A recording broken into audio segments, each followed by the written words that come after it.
No risk it, no biscuit.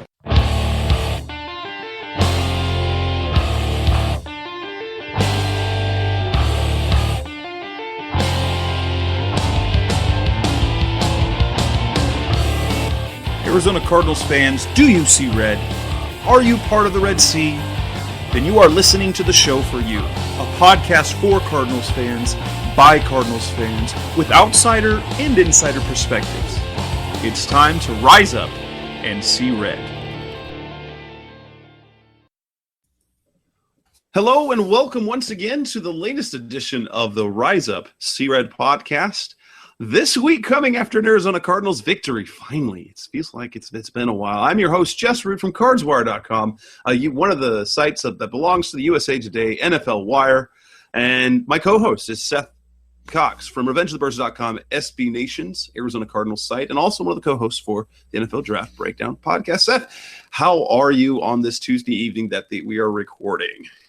Oh, it's good, Jess. We had a busy night running kids around today and got back in time to do a little podcast because we needed a podcast this week because there's actually something good to talk about. Right.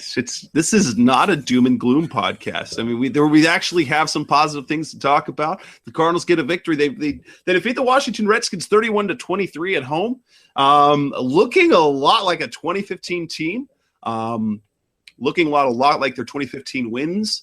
And they get out of their losing streak. They knock off a team that was ahead of them. In fact, the Washington Redskins were in fact the number 6 seed in the number 2 wild card spot. Knock them off out of that position right now. And the Cardinals are a little bit on the move. The NFC is playing out kind of the way the Cardinals need it. Teams are losing, and they're starting to. They got their win. So things are still kind of available. So what we're going to talk about tonight, or as you're listening, it's going to probably be today or another day. But we're going to kind of react to what we saw about the game. We're going to the good, the concerns. We're going to talk about the gutsy, no risk and no biscuit play calls late in the game, and David Johnson and Larry Fitzgerald and the contributions they got from lots of people. We're going to go into as well. We're going to talk about the playoff scenarios that the Cardinals still have because heck, they're not eliminated. So why not keep talking about it and what needs to happen? That makes it fun. We'll talk a little bit about a roster move that has been long awaited, but it isn't quite the roster move fans have been waiting for. And then we'll look ahead to the Miami Dolphins as they will travel. The Cardinals will travel to Miami this coming weekend for their last early game. Maybe this one will have a better ending, but as Bruce Arians calls it, they're already in the playoffs. The Cardinals are, so they just got to keep winning to keep moving on. But before we start, I'd like to tell you about FanEssentials.net. Let you know that this episode is brought to you by FanEssentials.net.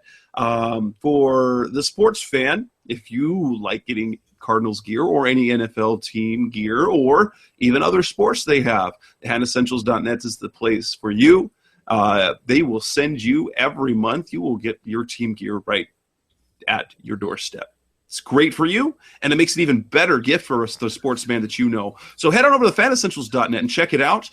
They have plans that start at $34.99 a month, and if you, as a Rise Up See Red podcast, decide to give it a test run, I've got a code for you. If you use the promo code CRED, you'll get 15% off your first month. So check it out, FanEssentials.net, for all the essentials you need. Hey sports fans, football season's here and it's time to get in on the action with MyBookie. MyBookie is the industry-leading sports betting website that offers real Vegas odds on football, baseball, and all your favorite sporting events. You can take a side, the total, or even fantasy points props. MyBookie lets you bet online and win big. Did the game already kick off? Don't sweat it. MyBookie has in-game live betting on every major league and event, even esports. There's no better time to join MyBookie than today. Go to MyBookie to open an account and start winning. Use promo code CHAMPION when you register for your account and get a 100% sign-up bonus up to $1,000 on your first deposit. Bet today. Visit MyBookie's website or call 844-866-2387. That's 844-866-2387. Check them out today and use promo code CHAMPION for a 100% bonus. Terms and conditions apply for entertainment purposes only. Void where prohibited. So let's go ahead and come on and start with this lovely game. Now, on the surface, Seth, what did you expect going into the game, and how did it play out? Like, your feelings during the game. Was this a game that you felt that they were going to win?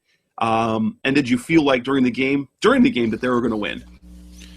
The emotions went back and forth on this. It was difficult to really kind of make the decision on this game, what they were going to do, because at times, offensively, especially to open the game, it looked like a dominant team. It was, I said on Twitter, it was the best drive they've had all season long. I mean, it was physical. It was, meticulous. It was methodical, and it really just continued to wind the clock, wear down the Redskins, and then they kind of just crapped the bed after that offensively. But defensively, they were that hungry, fast, aggressive defense that we've seen. They had some bend but don't break in them, gave up 2 field goals. And then, they flipped it and were able to get a field goal before half, going 10-6. And then the emotions changed right out of the gate. And I'd love to know what the feeling was as soon as they hit that deep pass to Deshaun Jackson, just blitzed Tyvon Branch on a go route. And, I mean, it was almost that feeling of, here we go.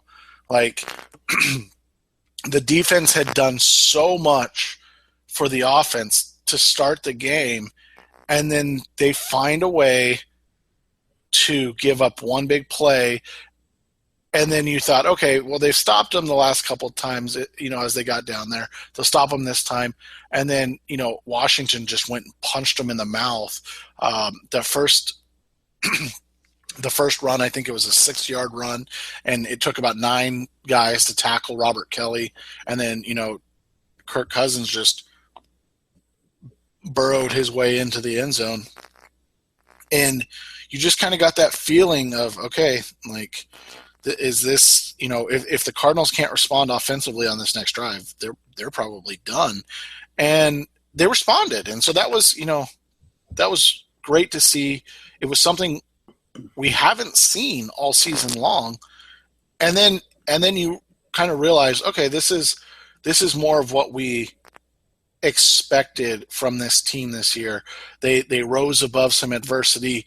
Obviously, I think Calais Campbell made the play of the game. A lot of people think J.J. Nelson did, but I thought Calais Campbell's sack fumble was just something that this offense needed so badly to get back into a rhythm. And then from there, it just continued to snowball into positive things, even giving up points. They were able to hold the Skins to a field goal and then force the interception on the last drive. Like, you just saw things that we have not seen all in one game all season, especially since basically Tampa Bay. Basically, yes. And for me, it was, and I was fortunate enough I believed this game was going to go like this. I was on the radio, on the little radio spot that I have on 1060 AM on Sunday morning, and this game was a typical 2015 win. They got out to a quick lead. In fact, they had the 2-score lead. They let them back in the game. They make a big play. The game goes back and forth, and then they make the big play late in the game and hold them at that was, I felt like 4 or 5 of their wins last season, especially during the win streak they had in the second half of the season, went just like that. They jump ahead, the team would claw back into it, they'd make plays, and win the game late.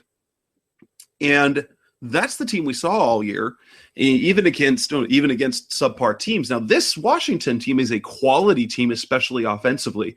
So it was very good in so many ways. It was very good in so many ways to see what the Cardinals were able to do, because they looked like a good offensive team, which they really didn't. They were playing a Redskins defense that's kind of been, subpar. We'll call them subpar. If you want to, they're a layup line. They give up a ton of yards. So the Cardinals should have been able to move the ball, and they did. But they were supposed to also be able to move the ball really well against Atlanta, and they did it. They had mistakes, and offensively, they were solid. They were running the ball really well. They got, in addition to the massive production that they got from both David Johnson and Larry Fitzgerald, they also got big contributions elsewhere. It wasn't just now. They got big plays. They had key plays from pretty much everyone. So they had Michael Floyd with the key touchdown. Jermaine Gresham was huge, and his season is really rounding out to being quite a nice season now late in the year. J.J. Nelson with the touchdown. They were getting key contributions from everyone. And so it wasn't just the Larry David show. Like he had David Johnson as 175 yards and his 2 touchdowns. He 9 catches, 91 yards. You had Fitz with another 10 receptions. But Gresham became the third threat with the 5 catches that he had, and playing very physically. Michael Floyd came up with the big play, and J.J. Nelson came with the big play. And then defensively, they did well early, and then did just enough. And I want to talk about one of the things later, because we're going to talk about the whole risky play that they made down the stretch. But the Cardinals' defense wasn't great, but they were good enough. If we look at the possessions that Washington had, they really did nothing against that Washington offense after the first quarter. It became that Calais Campbell strip sack was critical. That was their only stop. In fact, defensively, there were basically 2 moments that I thought were critical. 1, the strip sack. And then 2, after they got that lead, 24-20, the next drive, they held them to a field goal. That was so important because then it's set up to be able to play from ahead instead of from playing from behind. So the defense did just enough. And when they held Washington to that field goal to keep it a 1-point game, it was at that point I said, yeah, the Cardinals got this. When they were able to keep them from scoring another touchdown, and this is how their drives went after the first quarter was field goal. Okay, then they had the 1 play kneel down. Touchdown, the fumble, touchdown, field goal, and then the very last, they had the interception late in the game. It felt like the Baltimore game in a way, but only against a better team like last year. And so it was a vintage game. You saw the team that this team was supposed to be all season. And that's the type of game it should have been with 2 playoff contending teams. Or in this case, it should have been 2 already playoff seeded teams duking it out against each other with a solid Cardinals offense and a very good Washington offense and a good Cardinals defense. And so this was exactly what you would expect to see, only the circumstances were different. But it's good because moving forward, it's setting you up to sound rather prophetic. Hopefully you're just wrong at the end.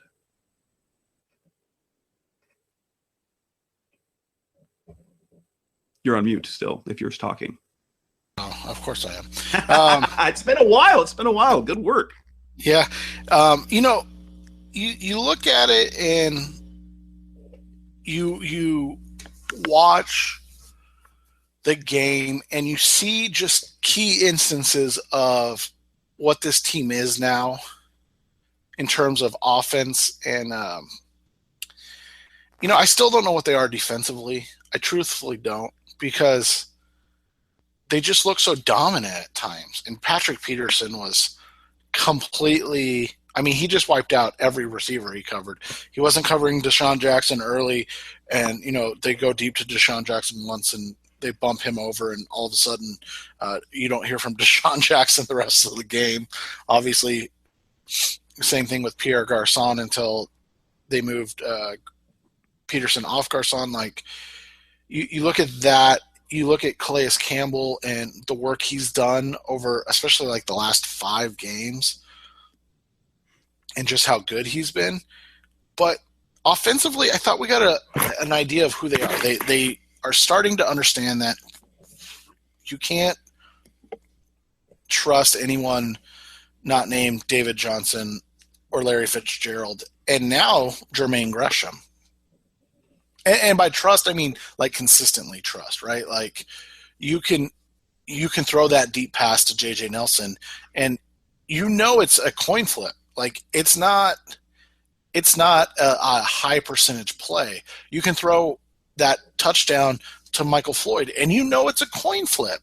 You go back and watch that touchdown catch; he almost dropped that. Like that was just it's just you can't trust anyone but those 3 guys, but they still have guys that can make a difference. And, obviously John Brown coming out that he's only going to play 20 snaps a game, that's terrible, that's awful, but J.J. Nelson still has some ability. Michael Floyd still has some usefulness.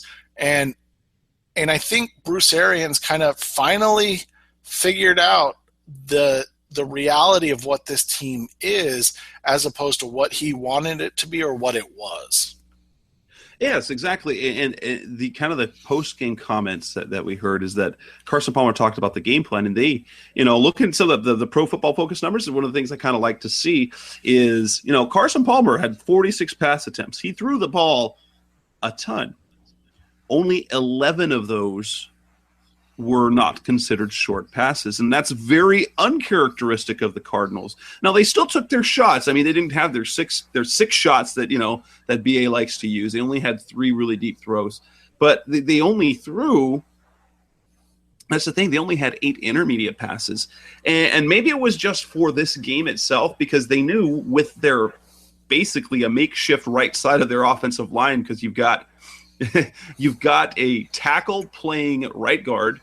So a guy who was a tackle, allegedly, a guy who was a tackle who did decently at left guard, then played left tackle. Now he's playing right guard, and a guy no one's even heard of, a guy an Ulrich. What's an Ulrich?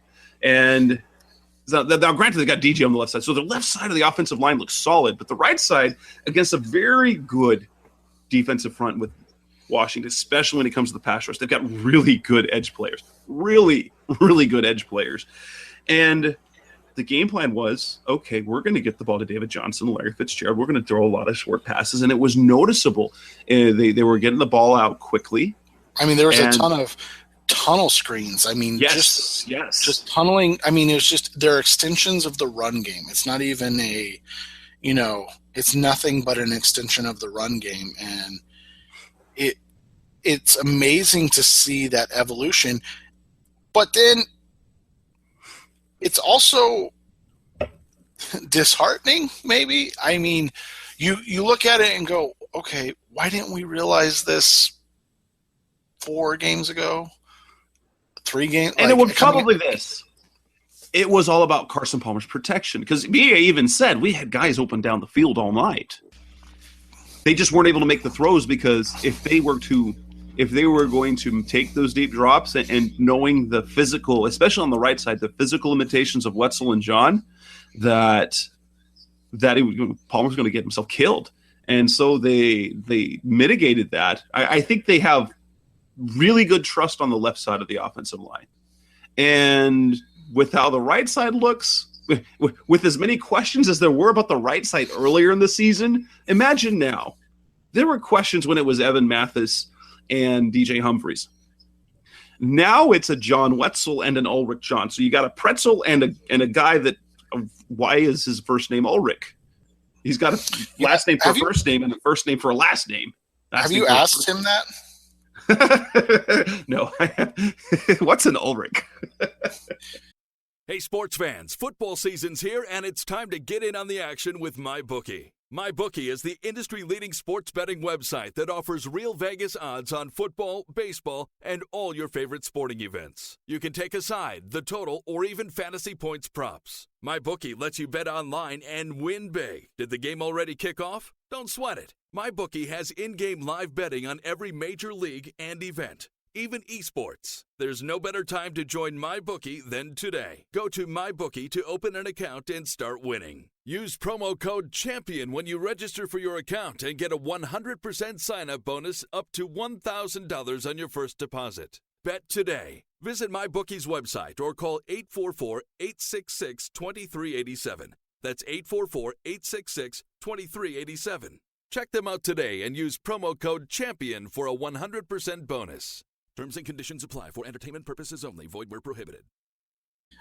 But, I mean, you look at it and you just see, like, and I know we're going to get to it later, but you just see what this team is. And there's basically not a lot after Evan Mathis went out. There's really, I mean, is the offensive line that different? DJ Humphries has been playing well to above average at left tackle. They're still stronger running the ball on the left side than the right side. Ulrich John is a complete work in progress at right tackle, and John Wetzel's a fill-in at right guard. So, like I said, like you put Valdir back at left tackle and Humphries back at right tackle, it's basically the same offensive line. It's just, I think what it comes down to with Bruce Arians is it has to be beat into him via his quarterback taking a beating before he'll say, okay, I have to relent. And in reality, it's cost him one job already. I mean, when you look back at Pittsburgh, that was the knock. That was the knock. Like, quit getting Ben Roethlisberger murdered. So, you look at the entirety of it, and you applaud the change. You do, because it makes this offense, and it opens up that deep passing game so much better. But that's when you stop and just think, okay, if they have implemented this change, in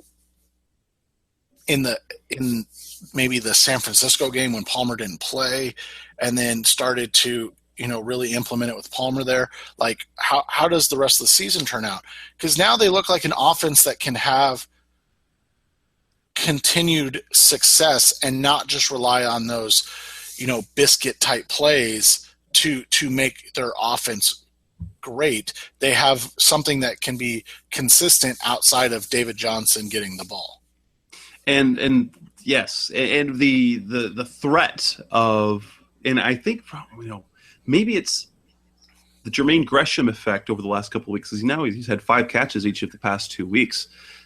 His emergence, or perhaps it was the emergence of, okay, we've got to get someone else the ball.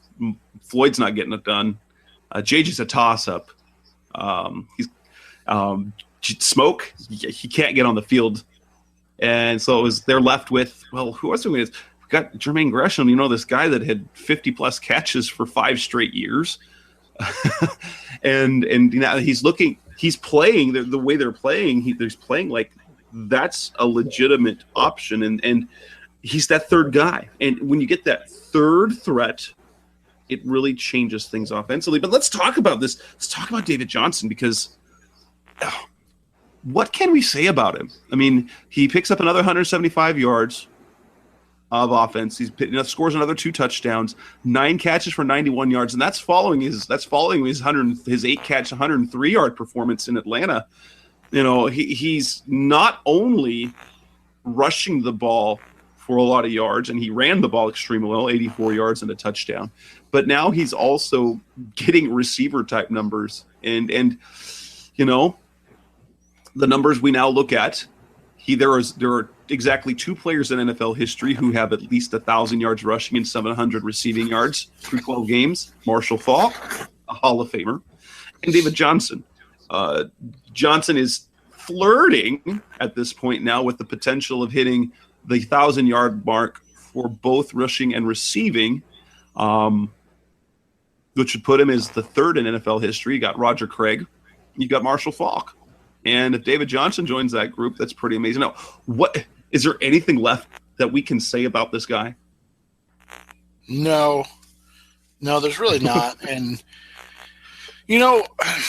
it wasn't like temper expectations, but it was like the question was it fair to put those expectations on a second-year player, right? Like, right.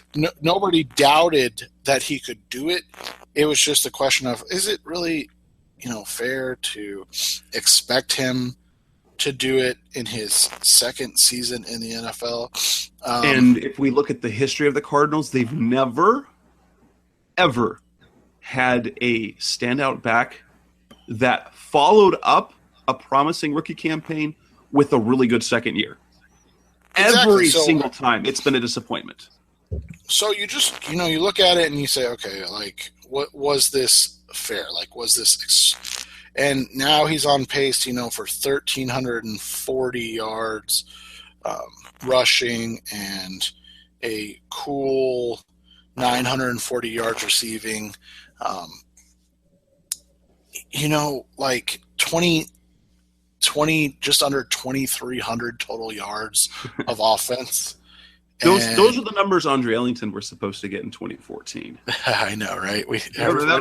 Remember when Andre Ellington was a good running back? Yeah. And he's got 15 touchdowns on the season.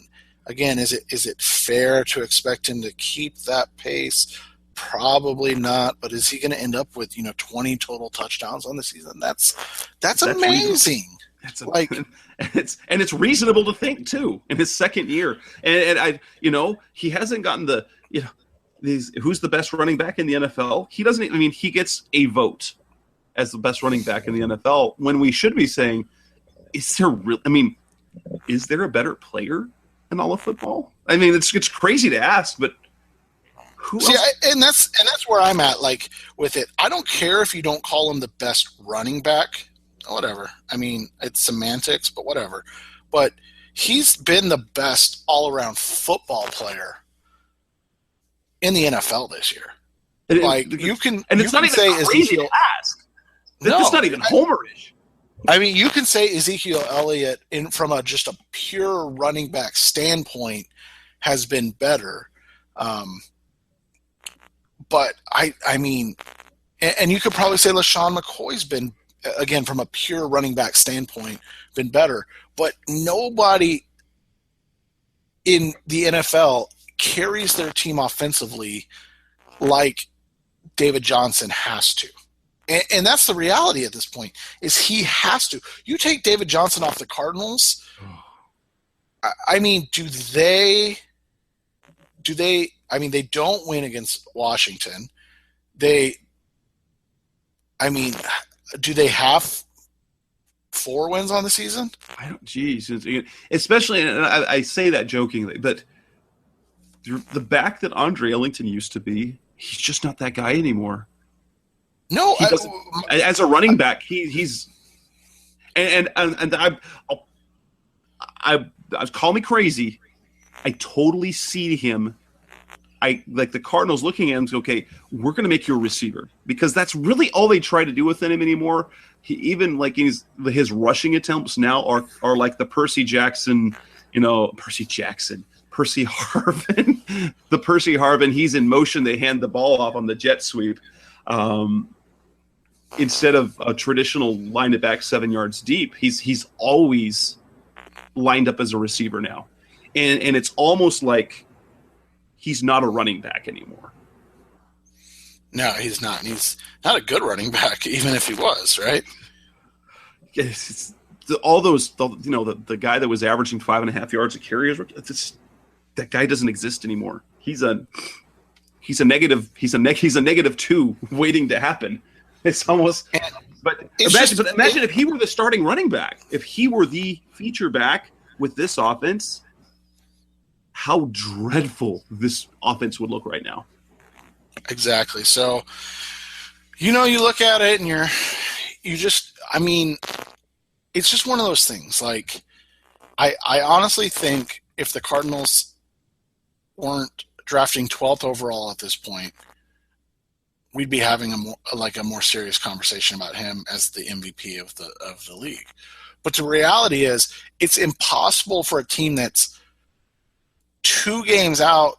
I mean, technically it's 1.5, but it's basically 2 games out of a playoff spot, it's impossible to put him in that conversation when you have, a running back from the number one team in the NFL, a quarterback from the number one team in the NFL, the top quarterback in the AFC is on the number one team in the AFC, and then the second best quarterback in the AFC is on the number two team in the AFC, and they're both 11-2 or 10-2. So it's like, to expect a guy that's playing on a team that's 5-6-1 because their kicker missed 2 kicks and their coach couldn't figure out that that he was the offense until it was hopefully not too late, but right now too late. Like that's unfortunate for David Johnson. Because here's the other thing that's crazy. When you look at this season and you look at the stats from this season and the the rushing leaders, you look at it, there's 3 guys with over 1,000 yards. Melvin Gordon's literally right behind it at I think like 993. I'll pull it up real quick. Hold on one second. 992, sorry. But when you look at it, how many more carries do these other guys get? Like, that's the thing. You look at what these other guys are getting in terms of being able to carry the ball more. David Johnson's still only carrying the ball 19 times a game. Like, now he's getting way more touches a game, which is, obviously important, but he's only carrying the ball 19 times a game. I saw somebody tweet out, Theo Reddick's the second best receiving running back in the NFL behind that guy from the Steelers. And I'm like, whoa. What? Whoa. I mean, if you want to say Le'Veon Bell's the best, okay, I don't agree with that, but whatever. But don't say that somebody. So, yeah, I mean, you look at it. David Johnson's 5th in rushing attempt. Oh no, 6th. Sorry, I had to go way down there to find somebody else. So David Johnson's 6th in the NFL in rushing attempts per game. I mean, you're talking about behind Ezekiel Elliott. Okay, that makes sense. DeMarco Murray, Melvin Gordon, LeGarrette Blount, and Le'Veon Bell. And Lamar Miller is literally just right behind them. So it's one of those things, like, it's an uncommon usage because he's getting, 6 catches a game plus the 19 carries a game. So he's still getting his 25 touches a game, but that load has also increased as the season's gone along. And he's, doing more with it. Well, and then you look at some of the I saw this tweet I think it was from Bleacher Report, and it was a little video featuring David Johnson. Oh my gosh. This was amazing. David Johnson's having a better season at receiver than your favorite receiver in most cases. He has 704. I think he's 33rd in the league of all of football in receiving yards. So he's ahead of guys. He's ahead of DeAndre Hopkins. He's ahead of Deshaun Jackson. He's ahead of Dez Bryant. Now, there's been injuries, so obviously some of these numbers are skewed because there's been injuries and games missed. But you talk about just yardage. Dez Bryant, Cole Beasley, DeAndre Hopkins, these are big names in the NFL. David Johnson's outdoing that. He has 64 receptions, which puts him, let's see, where is it? It puts him 19th in the league. He's tied with Emmanuel Sanders. He has more receptions than Pierre Garçon or Jordan Reed or Brandon Cooks, Jamison Crowder, DeAndre Hopkins. He's out receiving these players. In first down percentage, he's of his first. We're gonna have to go down some crazy list here because now we're talking about all we have to go with. So he has a more first downs as a receiver. Where is he? David Johnson, number 36, he's got 34 of his 64 receptions go for first downs. That's more than Brandon Cooks. That's more than Anquan Bolden. That's more than Jamison Crowder. I mean, more than Des Bryant's. His percentage of first downs is 53.1%. I mean, he's just. Then you go with the touchdowns as well. So he's also got. I mean, he's just. His year is just nothing we've ever seen before. It's just insane. As a running back, in a second-year player, a guy that teams passed over 85 times in the NFL draft. And now we're looking at he's probably the best player in football. I mean, that's not crazy talk. This isn't just, Carson Palmer's the best quarterback. Last year, Carson Palmer was having a great year. Carson Palmer's the MVP of the league. And that was mostly, it was legitimate. But look at this. There really isn't another better player in the NFL right now. No, there's not, and that's the reality. And that's what makes the season fun, but disappointing. And I hate saying disappointing, but it's what makes it disappointing because it is. Did you waste a potentially all-time great season from a running back? That's a hard question to ask, and it's definitely one that people like you and me, probably not too many others, but you and me will write about at the end of the season. Like, did the Cardinals just waste one of the greatest seasons by running back in NFL history? That's becoming a theme. Wasted season, 2014, wasted season. So how about Larry Fitzgerald? And now Larry Fitzgerald, at 80 years old, literally legend, he leads the NFL in receptions. He's tied with Antonio Brown with 88 catches. He's on pace for 117 receptions, and he's in third place all time. This is something incredible. It is, and it's, again, it was the perfect chance at an ending, right, for his career. But yes. But now you assume, we might be wrong. You assume they're going to extend that at least one more year, right? Like this can't be the end this season, barring a 2008 run, if they're able to get into the playoffs. This can't be the end. They can't go out on this note. So the gang will be back one more year and to do it all again and do it better. It's fascinating to watch Fitz play receiver and then go watch all the other Cardinals wide receivers. And it really is. And I've harped on this a million times. Jess has written about it when he was with Revenge of the Birds and now with Cards Wire. We've talked about it on this podcast ad nauseum. But if you have the ability to watch the all-22 footage,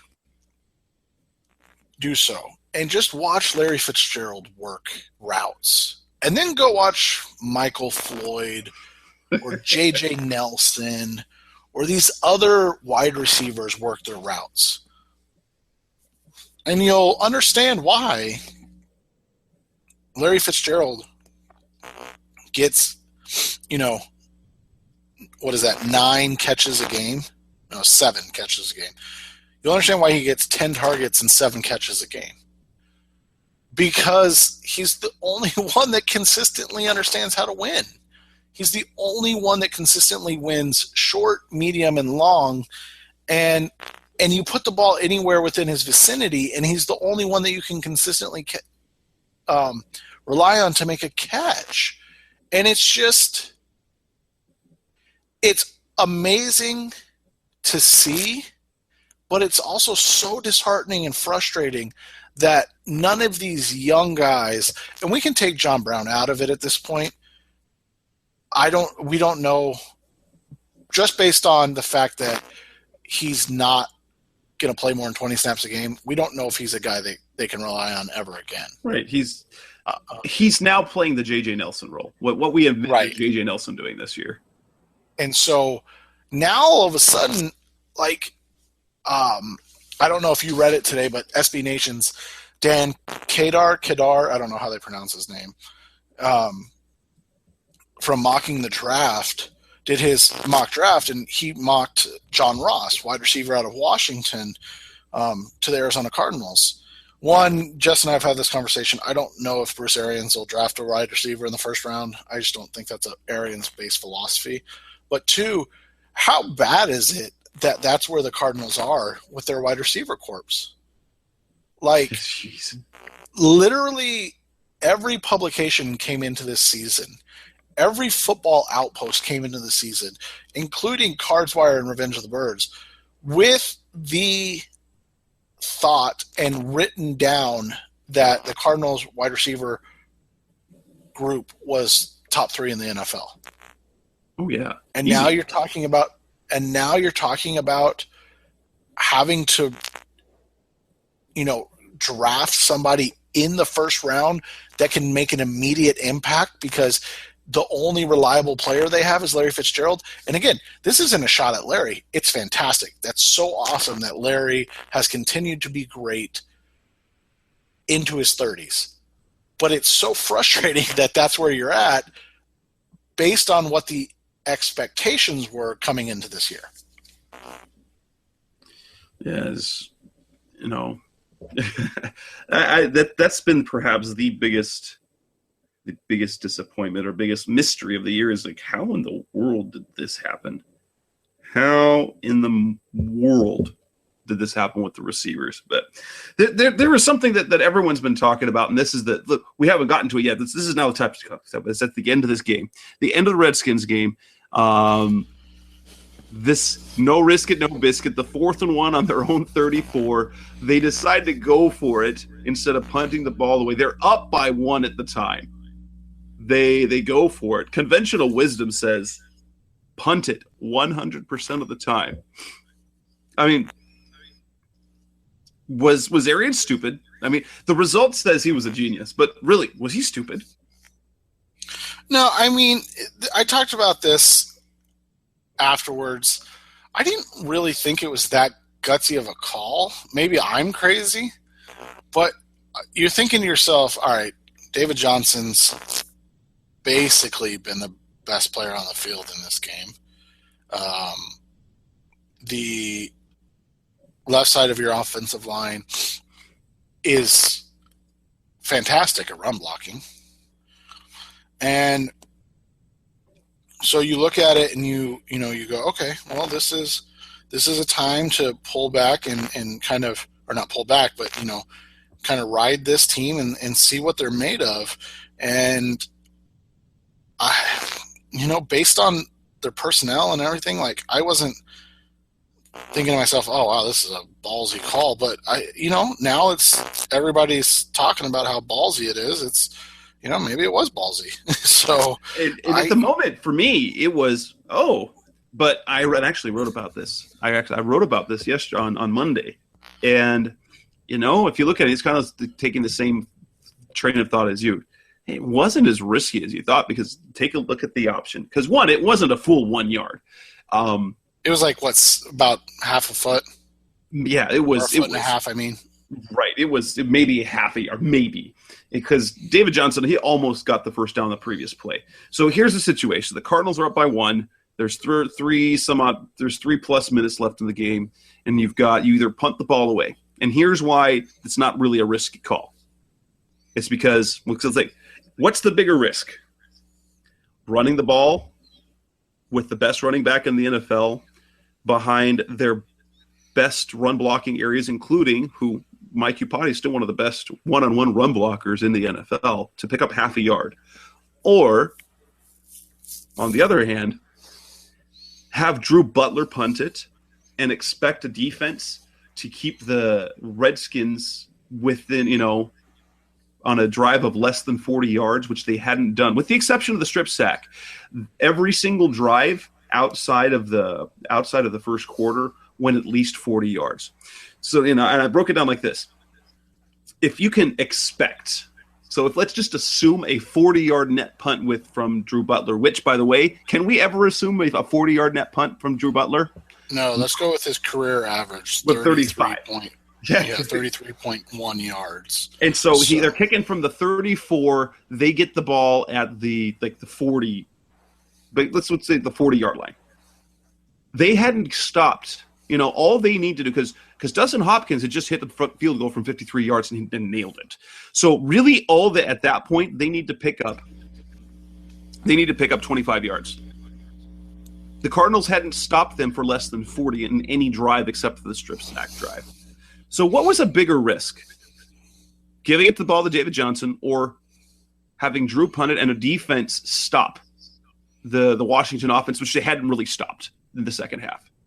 And so I said, that was not much of a risk at all. Now, if we want to go on beyond that point, once you pick up the first down, well, heck, you've got the best running back in football. Give him the football. And then they kept passing the ball. So what's your take on that? I mean, ultimately, it worked. And I understand why Bruce Arians, because that's what Bruce Arians has done ever since he got here. That's why they were throwing the ball against Detroit when they were up like 40-7, or when they were up on – they always get some big – passing touchdown. They did that all last year, and it happened at least on 3 different occasions where they got a breakaway touchdown late on a pass play in a game that what in the world were you throwing still for? Yeah, and that's what I mean. I thought the JJ Nelson touchdown was a ballsier thing. Yeah, than the run. I thought the run made sense. I mean, you're in a battle. Worst case scenario, there's 4 minutes left in the game? Right around 4 minutes. 3.5 or so, something like that. So you had 2 timeouts in 3.5 minutes. The worst case scenario is you get stopped. You play good defense, hold them to a field goal. Hell, you even give up a touchdown.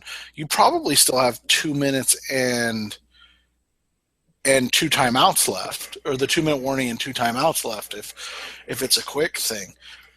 So, I mean, but then the J.J. Nelson one, now that was ballsy to me.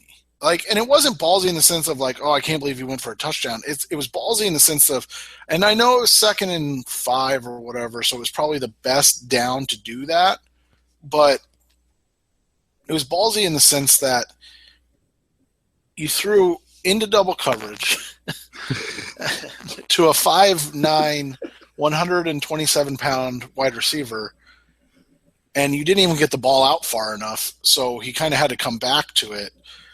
That was the ballsy part, is that it just – and meanwhile, Larry Fitzgerald was standing wide open about the, 20-yard line? I mean, just nobody within 5 yards of him in any direction. But, it worked out. And that's the play I thought was ballsier. Not because they threw it, not because he took a shot or anything. Just the design of the play, who they went with, and the fact that they did it in a situation where they were controlling the ball, running it, and getting the ball out quick in extensions of the run game like we talked about earlier. To make that your one deep completion over 20 yards, I mean, that's a ballsy call, and it worked out well. And it was with Nelson in there, who wasn't even supposed to be in the game. It was supposed to be Michael Floyd, who came out. He wasn't feeling all that well, and Nelson makes the big play. This was, if there ever was a Bruce Arians win, this was the case. Going for it on 4th down, they get the deep ball touchdown, and then defensively with big blitzes down the stretch. Concerns. I mean, let's kind of close the book on this game with some concerns. Obviously, for me, the concern continues to be, one, the punter, which we're going to talk about in a second. So, but you have Chandler Catanzaro miss another field goal. I mean, that's a 53-yarder, but he's hit it from 60. So you're not going to kill him for that. But the defense started good, started well, started strong. But once again, kind of struggled. I mean, they did well enough. And against that particular team, you're okay with it because of the sheer numbers that the Washington offense have been putting up. But, with this number one defense, you still come away hoping, can they get a stop? And you shouldn't ever question if you have the number one ranked defense. You should never be wondering, can they get a stop? Because this team, you do wonder. You do, completely. Like, you do wonder if they're able to find a way to close the deal. And, they weren't able to against Atlanta at all. I thought they did against Minnesota, and the offense and special teams really failed them. But in the end, they really weren't able to because they still gave up a late touchdown to Minnesota. So, that's the thing is a defense it's funny. You look at the Minnesota game, you look at the New England game, you look at obviously like the Seattle game. A defense can play extremely well for 55 minutes and play poorly for 5 minutes, and they're going to get blamed for the loss, when in reality it was the fact that the offense didn't do enough to keep them, to keep pace in those 55 minutes. But that's the life of a defense. When you're great, or when you're expected to be great, you're expected to be able to get stops. And I think that's the reality of this team is they get a lot of stops early. And we saw it against Washington. I mean, 6 points in the first half. And then, they gave up 17 in the second. Like, that's more where the issue is than the fact they gave up 23 points in the game, right? Like, you're okay if it's reversed. You're okay if they give up, 17 in the first half and then they shut them down in the second half and give up 6. But the fact that it's 6 in the first half and then 17 in the second half, it goes back to something we've talked about James Bettcher quite a bit. Is he making the right adjustments at halftime? Based on the last 3 weeks, and again, I don't lay the Minnesota loss at the feet of the defense, but again, they couldn't get a stop late. They struggled in this game in the second half to consistently get stops outside of the Calais Campbell sack fumble. Is it a scheming thing? Is it a coaching thing? Because if it's a continual thing happening, then you would expect to see some personnel changes or something of that nature. But everything's the same every week, right? It seems to be, and this game they became more of the bend but don't break defense. This season has been different. We've seen a Cardinals team be great against points and not quite so great with yards. So they've been a bend but don't break defense. This year, outside of we'll look at the New England game, we'll look at this game, but pretty much they're either a don't bend defense that breaks based on their points.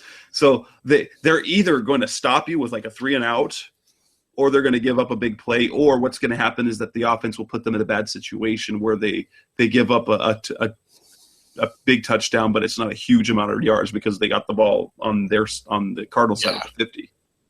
But again, that's the same thing. I mean, again, you don't like to lay it at the feet of the defense.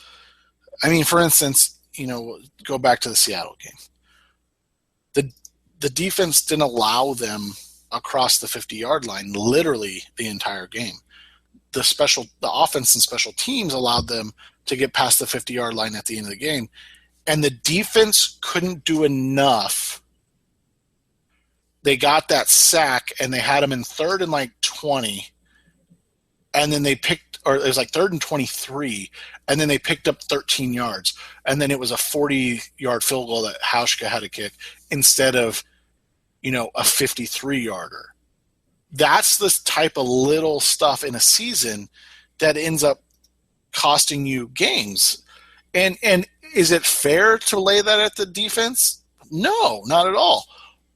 But in situations like that, you need your defense to do something great. You need your defense to do something extraordinary.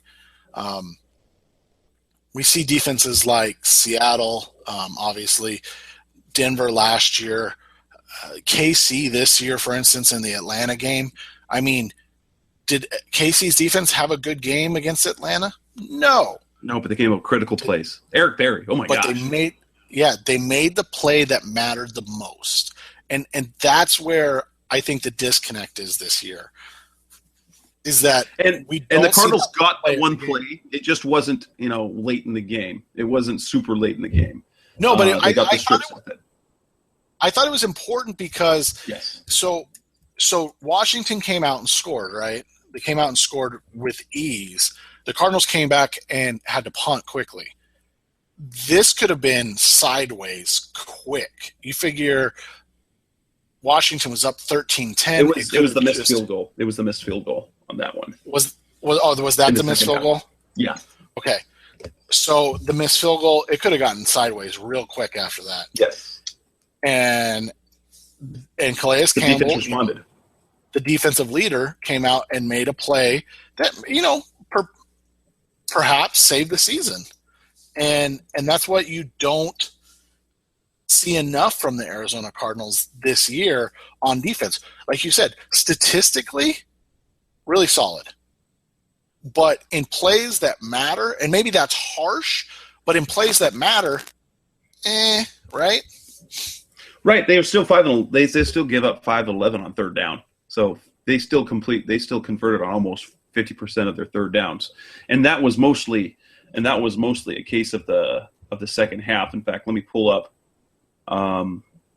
because they were in the first half. Washington was 1 of 5 on third down in the first half, and they finished 5 of 11. So after that, they finished 4 of 6 in the second half.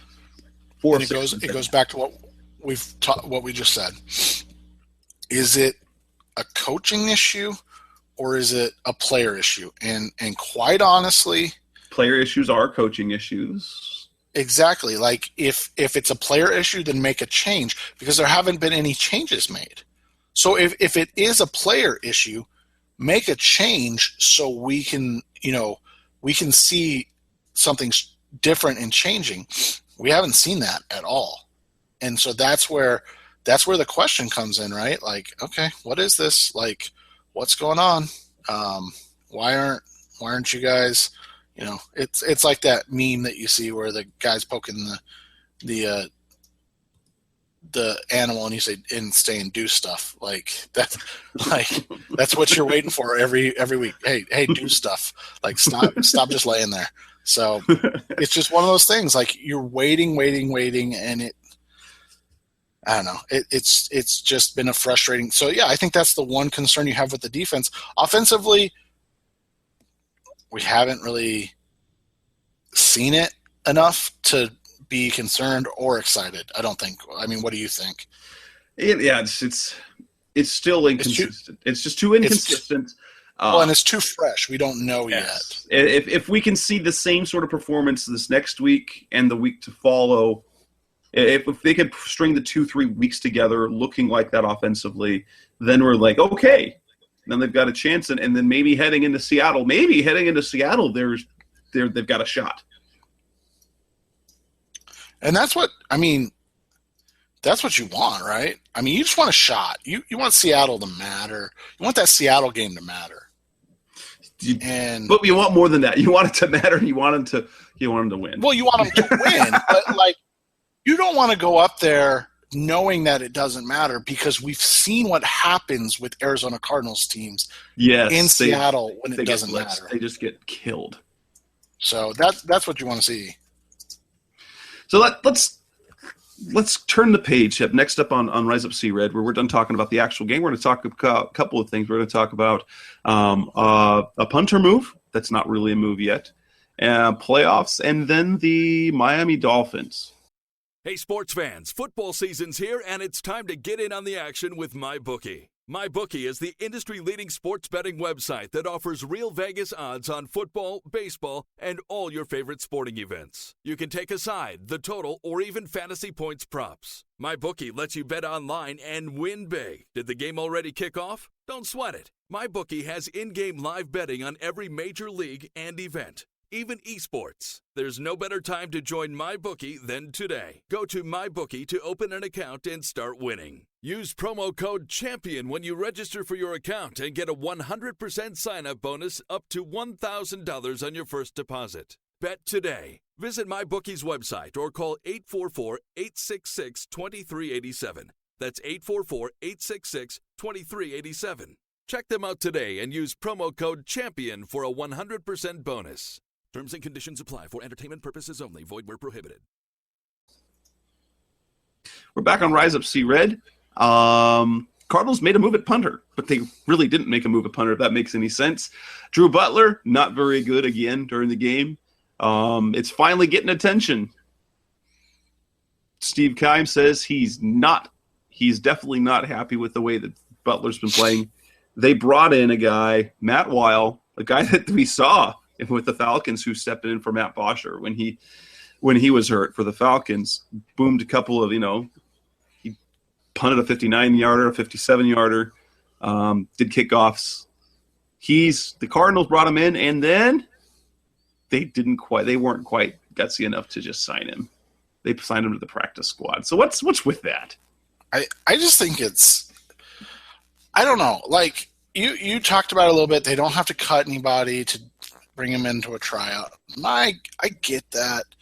I don't know if you were saying it in jest either, because you mentioned not having to cut another draft pick. I mean, just cut them all at this point, right? None of them play, so they don't need Cole Toner. Come on. But you look at it, and I get that there needs to be camaraderie between the kicker and the holder. I get that. I really, really do. But you can't keep putting your defense in a position to have to defend a short field 2 to 3 times a game because of bad punts. Right. And it happens 2 to 3 times a game.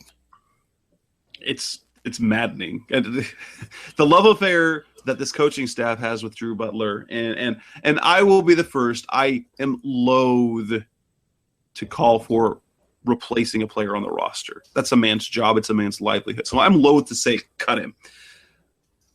But a punter is not something. I mean, when you have my soapbox this year has been Andre Ellington as kick returner. That didn't cut him from the team. Like, don't ever put Andre back there to return kicks, please. Never. Don't. But I'm not saying cut Andre. Drew Butler, why? Clearly it's more than just punts. And yes, he's their emergency kicker. He's the holder. And in this sense, Kent Summers tweeted out a little bit later on Tuesday, which makes this make him a little bit more sense. Weil has never been a holder, which seems weird. He's never been a holder before. So in this sense, okay, it kind of makes sense. You allow him to see, can he hold? Can you rely on him? And perhaps do you leave him there, at least for now, to provide competition for Butler, especially since they really believe in him. But at least Weil, we know he can kick because he's been a kicker before. So you can't use that excuse. Right? Oh, God. But here's the other thing. I'm sure Drew Stanton at some point has held, right? He's been a holder at some point because it's how recent, because I always remember that it was always a backup quarterback was the holder. That was always used to be the thing, and now it's in. I don't remember how long it's been, but it's become the punter is the holder. But he always used to be the backup quarterback.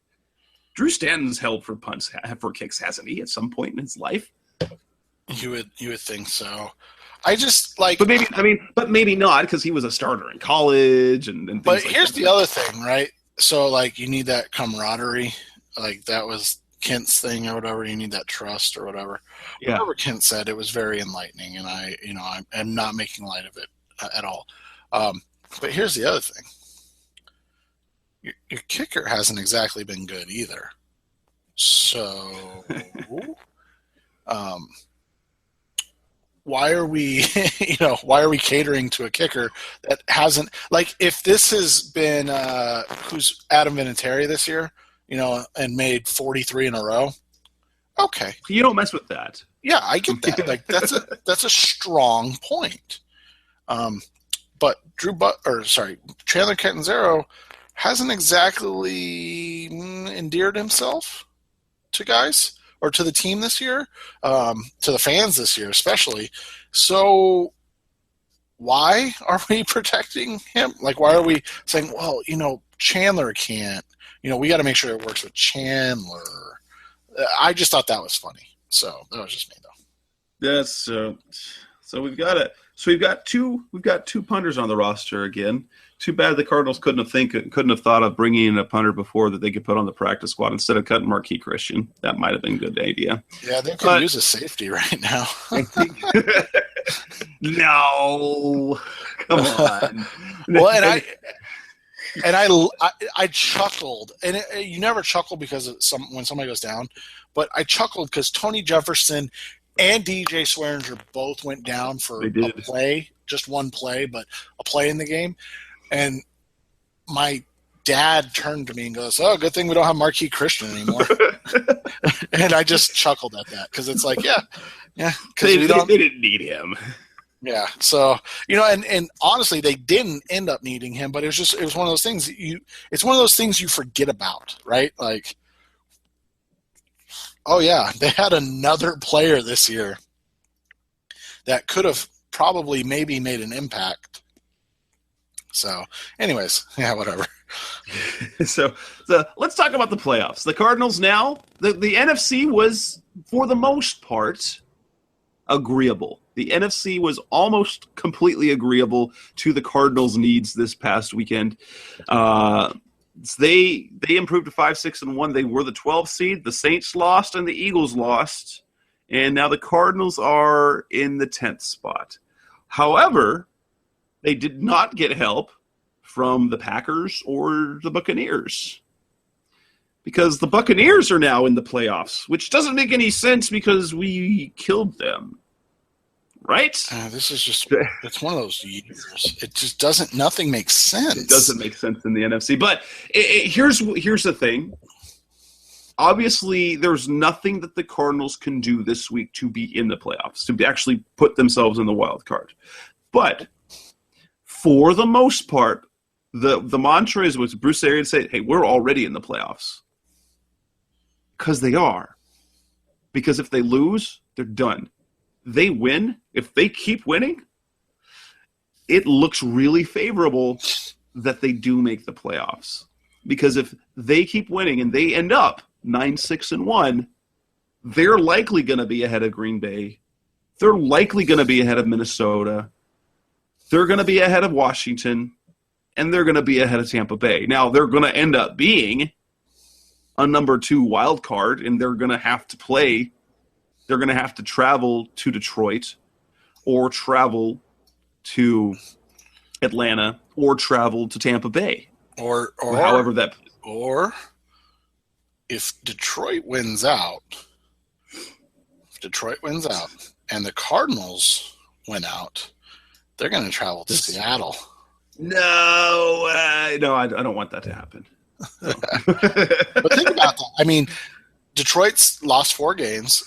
Theoretically, if Arizona is the only team to beat Seattle going forward, and Detroit wins out, again, theoretically, Detroit they'd be 12-4. Yeah, versus 11-4-1. Yes. And you're going to get an Arizona-Seattle rematch. And what would be more poetic to that? Oh, jeez. But yeah, I mean, you look at it, they're going to have to travel no matter what. Like you said, it's going to be Detroit, possibly Seattle, Atlanta, or Tampa. They're going to have to go to one of those games. Clearly, this season, you're going to rank Tampa as your first choice. I would probably say Atlanta your second choice, but maybe it's Detroit. Obviously, you want to play Seattle last in that instance. So yeah, and truthfully, wouldn't you even rather face Dallas than Seattle? Probably. Oh, definitely, especially in the playoffs. I mean, because and this isn't a shot at Dallas by any means, but would you rather face? But they're running out 2 rookies as their offensive leaders. Exactly. Would you rather face playoff hardened Seattle or baby face Dallas? Now, Dallas has to cut their teeth at some time, and they're going to do that this year.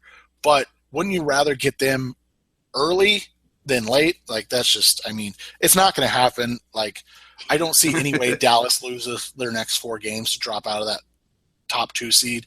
But you never know, because they actually have to play Detroit, or they have to play the New York Giants. Then they play, I think, Tampa Bay, and then Detroit. So they play 3 playoff teams right now in a row. So, I mean, who knows? Maybe they lose 3 games in a row. I don't think it happens. They could lose to oh goodness, New York this week. In fact, I think they probably will lose to New York this week because it's in New York. But I don't know if then they go to Tampa and lose and then play Detroit and lose. Like, I just don't see that type of fall happening. But yeah, I mean, Seattle's probably the last team you want to see in the playoffs, especially in Seattle. But especially if you already beat them in Seattle, how impossible would that be to beat them twice in Seattle in the same year? Yeah, to get them again in Seattle, like, whew, that's asking a lot. But yeah, I mean, you have to at least look at it and go, and you look at the overall, you know. I'm going to pull up the schedules real quick because I don't want to screw too much of this up. But all these teams have to play each other still, right? Like, yeah. Tampa Bay has a bunch of good teams left on their schedule. They still have to play Atlanta again. I mean, let's see here. They got the Saints twice. Oh, no, they don't play – they have to play Atlanta again. Did they play Atlanta twice already? They must have played them early in the season then. Yeah. So they got the Saints twice, the Cowboys, and Carolina. And I was wrong. The Cowboys game is in Dallas. And that's on the 18th. So that's on Sunday Night Football in Dallas. That's right. So that got flexed. So, I mean, can you really expect them to win that game? So there's 2 losses in there because one of the Saints games is in New Orleans, obviously. And then the Panthers are still going to be playing for pride at that point. You look at Minnesota, they still have a bunch of games that are difficult. You know, I don't think that they're – even though they beat the Cardinals, I don't think that they're going to win this weekend because they play in Jacksonville. But then they get the Colts, and then they have to travel to Green Bay. So, again, you're talking about a big game. The Cardinals, the way it lined up worked for them to suck this year. Let's just be honest. Like, the way everything lined up worked for the Cardinals to not be a very good football team this year because – nobody outside of Dallas and maybe Seattle, and Seattle just lost to Tampa Bay. Then they, run roughshod over Carolina. But nobody outside of Dallas and Seattle, you look at and go, I don't want to play them. Like everybody else, you're like, all right, I'll take. And maybe that's us as the fans overlooking the Detroit Lions and what they've done this year. But let's be honest, like nobody else, you don't look at anybody else and go, right? Exactly. And just the NFL's weird. The NFC is extremely weird this year. And I'm going to go back to the point. I am going to, of course, remind everyone that I wrote off the Cardinals. I said their season was over after their loss in Carolina. When they lost in Carolina, that told me everything that we needed to know about this team. They're still in it, so they could do it. And we saw. And so I'm still a Cardinals fan, so I'm still going to root for them. So let's turn our attention to, for this final segment, let's turn our attention to the Miami game. So we know the Cardinals essentially at this point, they have to win out. If they even lose one game, then the best they're going to be is 8-7-1. And based on the teams ahead of them, that's not going to get them in. What's going to get them in is winning 9 games and having that tie instead of a loss. And that will get them into the playoffs, but they have no margin of error. So let's look at the Miami team. A Miami team that had won 6 straight, but then got their fannies handed to them by a Baltimore Ravens team that, are they good? I don't know. They certainly looked the part. Miami has some tough things. What Miami does well is not what the Cardinals defend well, because the Cardinals are fantastic against the pass, and they've had their issues against the run, especially on the road. And they're going to face Jay Ajayi. They're going to face a very, very good pass rusher on the edge, as in Cameron Wake, and arguably, among the very best interior linemen in football, in Ndamukong Suh. What can we see from the Cardinals in Miami on another early start?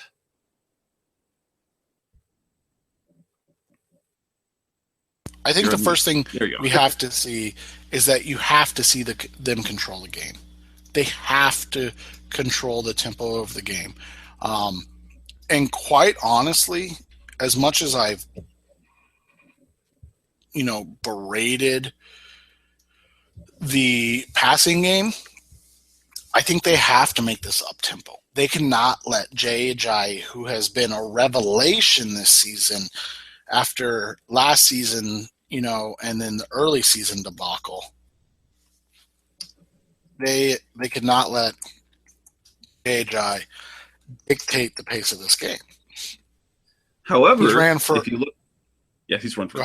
yards. He's run for all the yards. But you look on the other side of the ball is that they are atrocious against the run. So give the ball to David Johnson. What I think that means is they have to get this into a high-scoring game. They don't necessarily have to throw the ball all over the field, but they have to make it a high-scoring game. They cannot let this get into a fist fight, because that's what the Dolphins are built to do. They're built to fight you. They have a power running back. Honestly, I look at Jay Ajayi, and what I worry about for Jay Ajayi as a kind of a career is he's going to be a back that runs for like 3 or 4 seasons and he's done, because he doesn't avoid contact whatsoever. Whatsoever. But they're a smash mouth, punch you in the face football team, and that's who they are. And they also then on the other side of the ball, but they are a layup line defensively. They are, but they also have a talented pass rushing group. That's the other thing. So you need to be able to get the ball out quick. I think you need to see that kind of that balance that you saw last game. You're never going to get a 50-50 split with the Bruce Arians run team, but I think if you're closer to 55-45, you're gonna have a better chance, and you're gonna be able to dictate the pace of the game, and you're gonna keep it from being that street fight that allows Jay Ajayi to get 18, 19, 20, 21 carries. You look at what the Ravens did to them this week. They blitzed them early, and I don't mean like actually went out and blitzed them. I mean they went out and got up. They got on the board early, and it completely collapsed what the Dolphins wanted to do, because all of a sudden they get Jay Ajayi going for over 5 yards a carry, but they're down by 3 touchdowns. And it's like, well, we got to abandon that because we can't afford to continue to run the football. And so they get lit up. And so you want to force Ryan Tannehill to beat you. That's what it really boils down to.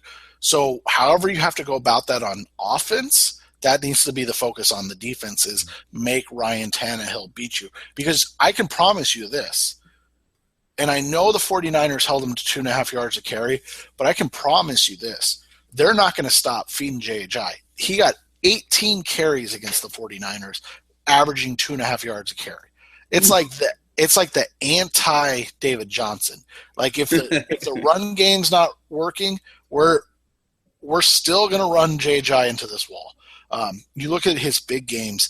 He had 25 carries against Pittsburgh, 29 carries against Buffalo, 24 carries against the New York Jets, 19 carries against San Diego, only 16 carries, but he almost averaged 5 yards per carry in their win over the Rams, and then, like I said, 18 for 45. So during their 6-game win streak, yes, the Miami Dolphins went on a 6-game win streak this year when they were 1-3 or 1-4 at the time. Yeah, 1-4 at the time, I believe. And they're still a negative 23 in point differential at 7-5. So they are. I mean, if there's ever a team that you look at, and they're a mirage. They are a mirage of a team. But if you look at, these are the Rams without as good a defense. And if you can keep them, if they can stay in the game, they will dogfight you. Well, and the thing is, they have a lot of talent on offense. I just don't know if they're held back by Ryan Tannehill or if they're held back. I don't know what they're held back by. But Jarvis Landry's, going to be the closest thing we see to Larry Fitzgerald. Now, obviously, I'm talking about now Fitz as opposed to back in the day Fitz. But I don't know if you saw the tweet from Mike Jurecki, but Jarvis Landry is the NFL leader in receptions in the first 3 years of his career. Oh, wow. Of all time. Not like now, but all time. 269 catches in the first 3 years of his career. He's going to get, barring injury, he's going to end up with 300 catches over his first 3 seasons. He's maybe not. Maybe that's a little too much. 30, what's he need? 30 or 25 or 31 this year to get to 300. It's going to be, it's going to be tight. It's going to be right around there. But he's just like Fitz. Again, the Bruce Arians Fitz. You look at him, 9 yards per catch as a rookie, 10.5 yards per catch last year. 10, just under 11 yards per catch this year. He's not a guy that's going to eat you up down the field. He's a guy that's just going to methodically beat you up, and that's what they are as a team, and that's what you have to avoid. You have to make them have to score quickly and often, and if you can't do that, like you said, it'll get dicey. And you put it well. They're similar. They're very similar then to the Los Angeles Rams that have given the Cardinals fits in a lot of games in the Bruce Arians era. So are we gonna stick to the story then that the Cardinals are going to win this week and continue on the narrative of making that Seattle game critical? I think so. I think they started well. So they looked like poop in Buffalo. They really looked, they showed promise but fell apart in Minnesota. They started fast and were poop in Atlanta. I think this is the game where they are okay, and it's not going to be pretty. I'm not predicting a blowout. I don't think they're going to blitz them, but I think they're going to hold on for a win in Miami this weekend. And that's what they need. Let's be honest. They need to show up to an early game and not get their face punched and find a way to respond. And that's, I'm with you. I think they win. I would have been much more confident though if they would have lost this. If the Dolphins wouldn't have just gotten blitzed by the Ravens. They got pummeled. It was one of those games that you go, ugh. If you go back and watch it, you're just like, oh, I can't believe that happened. But I still think the Cardinals win. You and I were talking about it before the show. Outside of Ndamukong completely shutting down David Johnson, which he has the ability to do, I don't see a way that they stop this Cardinals offense. Now, we've said that before. This is something we've said. And we've got to see this team put it together more than one time, because you and I have given them the benefit of the doubt. And maybe we've given them the benefit of the doubt too much. And that's why they're where they are, because they're not that good, but we continue to give them the benefit of the doubt that they are. And we're going to continue to do it. You and I are going to pick them to win this week. Kevin Nogel from Finsiders is going to appreciate that. And, I don't see them losing this game. So hopefully they aren't on the wrong end of a blitzing this weekend. Correct. So that'll wrap it up for this edition of the Rise Up See Red podcast. You can find us pretty much anywhere on the internet if you look. We're on iTunes. We're on Stitcher Radio. We're on Blog Talk Radio. You can find us on Google Play as well. On social media, we're on Facebook, Rise Up See Red. On Twitter, again, Rise Up See Red. And also featured on our two lovely websites at cardswire.com, USA Today's NFL Wire site for the Arizona Cardinals, and Seth's RevengeOfTheBirds.com for SB Nation. That's Seth Cox. I'm Jess Root, and hopefully we're talking again in another week about a Cardinals win, and they're still in the playoffs.